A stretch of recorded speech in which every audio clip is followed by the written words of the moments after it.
حضرت عمر فاروق اعظم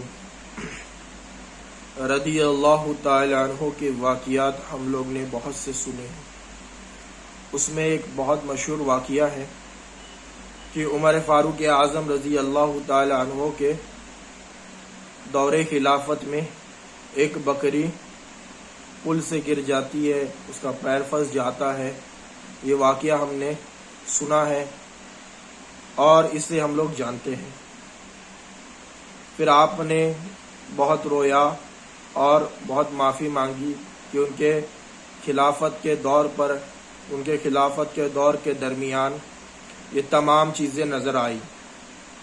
ہم اور آپ یہ واقعہ اچھے سے جانتے ہیں اور ہم لوگ نے بہت بار یہ واقعہ سنا ہے، مگر آج جو مسجدوں کے حکمران بنے بیٹھے ہیں، جو درگاہوں کے حکمران بنے بیٹھے ہیں، جو درگاہوں پر مسجدوں پر اپنے ڈیرے ڈالے ہوئے بیٹھے ہیں، ایسے لوگوں سے میں یہ عرض کروں گا، ایسے لوگوں کو میں یہ بتاؤں گا کہ بھائی آپ جو کر رہے ہیں اس سے خوف زدہ ہوں۔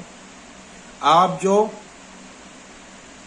بے حیائی اور گناہ کے کام وہاں کر رہے ہو اس سے آپ بچو، کیونکہ لیے آج جو بھی تم کر رہے ہو یہ تمہیں اچھا لگ رہا ہے، مگر یاد رکھو ایک دن تمہیں مرنا ہے، ایک دن تمہیں موت آنی ہے، اور جب موت آئے گی اور تم قبر میں جاؤ گے اور قبر میں جانے کے بعد تمہیں جو ڈنڈے پڑے گے نا، اس کے بعد تمہیں عقل آئے گی کہ ہم نے جو کیا وہ غلط کیا ہے۔ آج مسجدوں کا حال یہ ہو چکا ہے کہ مسجد کے سیکریٹری صدر بن جاتے ہیں، سدسیہ بن جاتے ہیں، اور مسجد کے اندر کوئی کام نہیں نظر آتا ہے۔ صرف جمعہ کے دن آ کر کھڑے ہو جاتے ہیں اور آ کر اعلان کرتے ہیں کہ ایسا کرو، ایسا کرو، ایسا کرو، ایسا کرو۔ مؤذن صاحب تم نے یہ کیوں یہاں رکھا، مؤذن صاحب تم نے وہ کیوں وہاں رکھا، مؤذن صاحب تم نے یہ ایسا کیا، تم ویسا کیا۔ ارے مؤذن نے جو کیا وہ کیا، مگر تو نے کیا کیا یہ تو بتا دے میرے بھائی۔ آ کر مؤذن پر چلاؤ گے، آ کر امام پر بھوکو گے۔ ارے میرے بھائیوں، وہ تمہارے قوم کا امام ہے، تم اس کے پیچھے نماز پڑھتے ہو۔ امام کا معنی بادشاہ ہوتا ہے، اس قوم کا بادشاہ ہوتا ہے۔ مصلی کو ایسا ویسا تم لوگوں نے سمجھ کر بیٹھا ہے۔ مصلی ہوتا کیا ہے تمہیں پتا ہے؟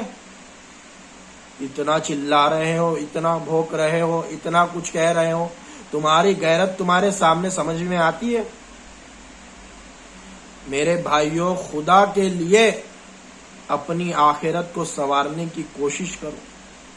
یہ سارے کام بند کرو۔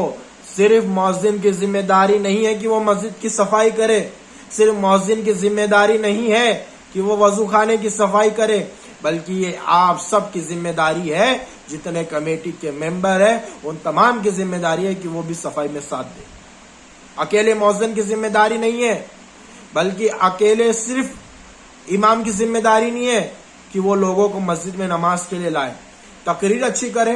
ارے تقریر سے فائدہ ہوتا تو بہت تقریر ہو رہی ہے، الحمدللہ بہت سے فائدے بھی ہوتے ہیں، میں اس کا منکر نہیں ہوں، مگر آپ کو اصلاحی کوششیں کرنی ہے، آپ کو لوگوں کو مسجد میں لانے کی کوشش کرنی ہے کہ کس طریقے سے ہم لوگوں کو مسجد میں لا پائیں۔ آج کے ٹائم میں مسجد میں لانے کے لیے آپ کو مسجد سے باہر نکلنا پڑے گا، اور باہر نکل کے لوگوں کے گھروں میں جانا پڑے گا، اور جا کر ان کو کہنا پڑے گا کہ آپ نماز کو آؤ، آپ نماز کو آؤ، آپ نماز کو آؤ۔ آپ 1 دن جائیے، آپ 2 دن جائیے، آپ 3 دن جائیے، آپ 4 دن جائیے، ایسے آپ جاتے رہیے۔ اس کے دل میں تو احساس ہوگا یار وہ اتنے بار آتا ہے مسجد میں لے جانے کے لیے، چلو ایک بار چلے ہی جاتا ہوں۔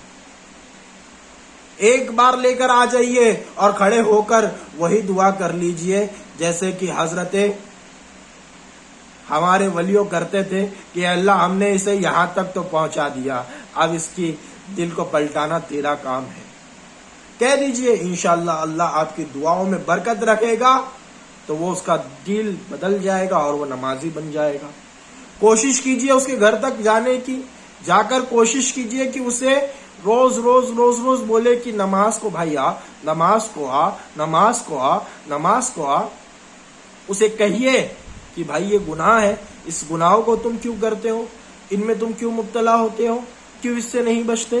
اس سے بچنے کے لیے دین نے کہا ہے، نبی پاک صلی اللہ تعالی علیہ وسلم کی محبت ایمان ہے،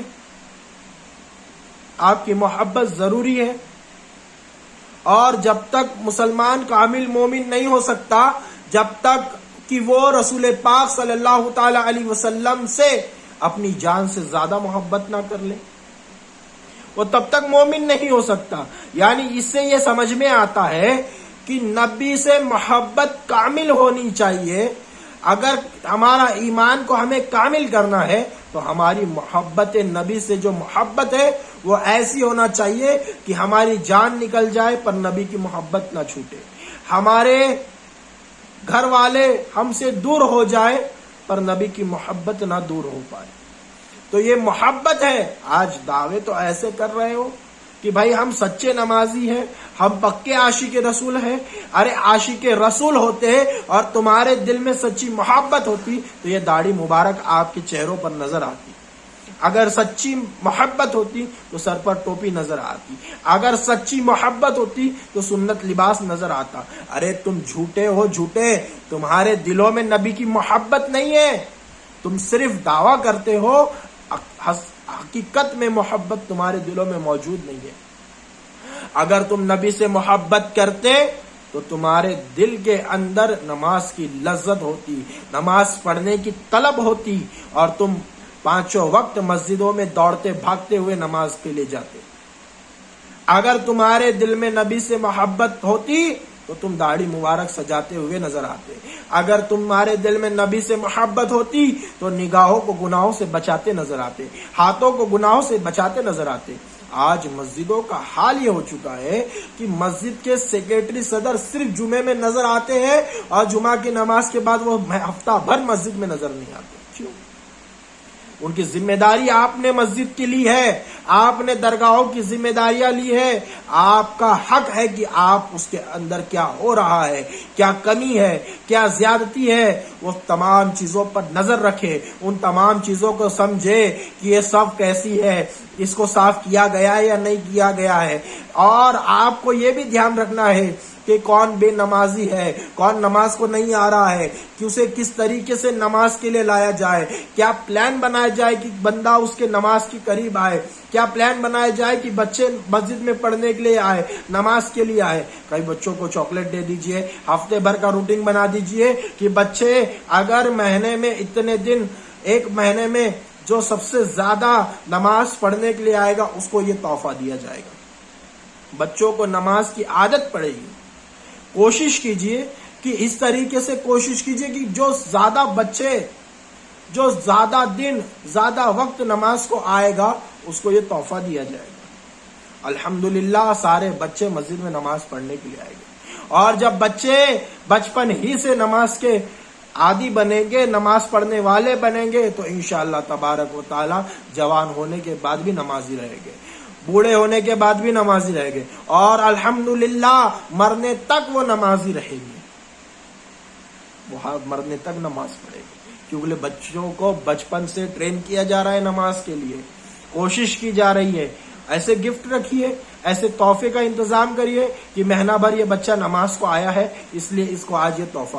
جمعہ کے نماز سے پہلے اس طریقے کا ماحول بنائیے کہ امام صاحب سے کہیے کہ امام صاحب اس بچے نے اس مہینے میں پوری نمازیں باوقت نماز پڑھی اور جماعت کے ساتھ نماز پڑھی، اس لیے اس کو یہ تحفہ۔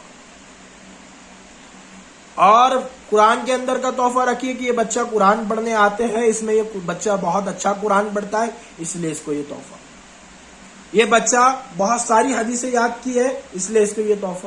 اس طریقے سے ماحول آپ بناؤ گے تو انشاءاللہ تبارک و تعالی بچوں کے اندر جذبہ پیدا ہوگا، بچے نمازی بنیں گے، بچے روزگار بنیں گے، بچے عبادت گزار بنیں گے، اور بچے بے نمازی نہیں بنیں گے، بچے گناہ گار نہیں بنیں گے، بچے ماں باپ کا دل دکھانے والے نہیں بنیں گے، ایمان پر رہیں گے اور ایمان پر ہی ان کا خاتمہ ہوگا۔ اپنے بچوں کو سنت سکھاؤ، اپنے بچوں کو فرائض سکھاؤ۔ صرف قرآن پڑھا دیا جاتا ہے، الحمدللہ رب العالمین الرحمن الرحیم مالک یوم الدین، بچہ اس کا معنی نہیں سمجھتا، اس کا مفہوم نہیں سمجھتا، اسے یہ نہیں پتا کہ غسل میں کتنے فرض ہے، اسے یہ نہیں پتا کہ نماز میں کتنے فرض ہے، اسے یہ نہیں پتا کہ ایمان کسے کہتے ہیں، اسے یہ نہیں پتا کہ دعا کیوں مانگتے، اسے یہ نہیں پتا سلام کیوں پڑھتے، اسے یہ نہیں پتا کہ وضو کیسے کرتے ہیں، اور بدعقیدے آتے اور انہیں بہکا کر چلے جاتے۔ بدعقیدے بہکا کیوں رہے ہیں؟ سب سے بڑی وجہ یہ ہے کہ آپ علم سے دور ہیں۔ اگر آپ کے پاس علم ہوتا تو کوئی بدعقیدہ آپ کا ایمان آپ سے چھین نہیں پاتا۔ آپ کے پاس ایمان ہے تو اس کی حفاظت کرنے کی ذمہ داری آپ کی ہے، کیونکہ لیے اس ایمان کے لٹیرے بہت موجود ہے، اتنے سارے لٹیرے موجود ہے کہ اسے بچانا مشکل ہو چکا ہے۔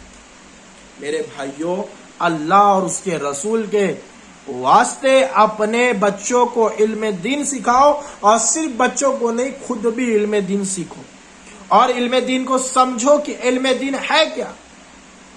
نماز کے فرائض کو سمجھو، نماز کے واجبات کو سمجھو، اور نماز کے بعد سنت سمجھو، فرض سمجھو، فرض کیا ہے، سنت کیا ہے، واجب کیا ہے، کیا کرنے سے کیا کرنا پڑے گا، کیا کرنے سے کیا نہیں کرنا پڑے گا، کیا چیز حرام ہے، کیا چیز حلال ہے، کیا صحیح ہے، کیا غلط ہے۔ اس کا علم سیکھنے پر ہی تمہیں سمجھ میں آئے گا۔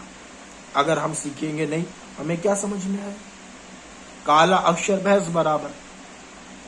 بچہ اگر پوچھ لے کہ ابا یہ امام صاحب جو کہہ رہے ہیں دعا میں، اس کا ترجمہ کیا ہے، تو باپ بولیں گا کیوں پوچھ رہا ہے، تجھے سمجھ، تو کہ وہابی بن گیا، تو اہل حدیث بن گیا جو میرے سوال کر رہا ہے۔ ارے بھائی، عقل کے اندھو، اس کو جواب دو کہ اللہ تعالیٰ سے دعا مانگ رہے ہیں، اس دعا کا معنی یہ ہے ربنا آتنا فی الدنیا، اے اللہ مجھے عطا فرما دنیا میں حسنہ، نیکیاں عطا فرما، وفی الآخرتی، آخرت میں بھی بھلائی عطا فرما، یہاں بھی بھلائی عطا فرما۔ تو یہ کیا ہے؟ یہ دعا ہے۔ دعا بتائیے اس کو کیا مانگ رہا ہے۔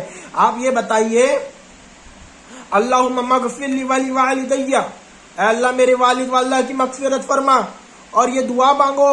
تو یہ دعا کا ترجمہ بچوں کو سکھاؤ کہ یہ کیا کہہ رہا ہے۔ اللہ تعالیٰ کے سامنے امام کھڑا ہو کر، جب نماز میں کھڑا ہو کر وہ یہ پڑھے الحمدللہ رب العالمین، تمام تعریف اللہ ہی کے لیے جو کائنات کا رب ہے، الرحمن الرحیم، اور وہ بڑا رحمان اور بڑا رحیم ہے، وہ بڑا مہربان اور رحمت والا۔ اس طریقے سے اس کو ترجمہ سکھاؤ۔ مالک یوم الدین، وہ یوم جزا کا مالک ہے۔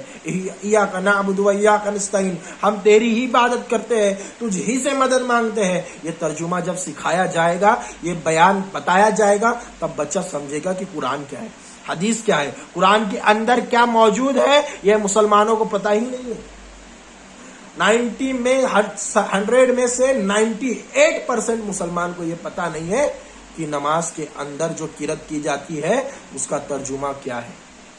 قرآن وہ صرف رسمی طور پر پڑھ رہے ہیں، عربی کا پڑھ لیتے ہیں، انہیں ترجمہ پتہ ہی نہیں ہوتا ہے کہ قرآن کے اندر ہے کیا، قرآن کے اندر ہے کیا، قرآن کی یہ آیت کیوں نازل ہوئی، کس لیے نازل ہوئی، کب نازل ہوئی، کہاں نازل ہوئی، اس کے بارے میں پتہ نہیں ہے۔ اس کا معنی کیا ہے وہ پتہ نہیں ہے، اس کا مفہوم کیا ہے وہ پتہ نہیں ہے، اور اس کے حاشیہ وغیرہ پڑھنے کی کوشش نہیں ہے۔ بہت ساری چیزیں جو تیار ہی نہیں کرنے کے لیے۔ میرے بھائیوں، تم کب کرو گے؟ موت آئے گی تب سیکھو گے۔ کیا میرا میرا میرا میرا دولت کما رہے ہو؟ ارے نماز فرض عین ہے، یہ فرض ہے، اور سب سے پہلا فرض ہے، اس کو کرنا ضروری ہے۔ کام چھوڑ کر نماز کو آنا ضروری ہے، کیونکہ نماز اول ہے، کام بعد میں ہے۔ نماز کے لیے وقت نکالنا ہر عاقل و بالغ کے لیے ضروری ہے۔ نماز پڑھنا ہر عاقل و بالغ پر فرض ہے۔ اگر جو بھی بغیر نماز کے کام کرتا ہے، اس کا کام کرنا کوئی فائدے کا نہیں۔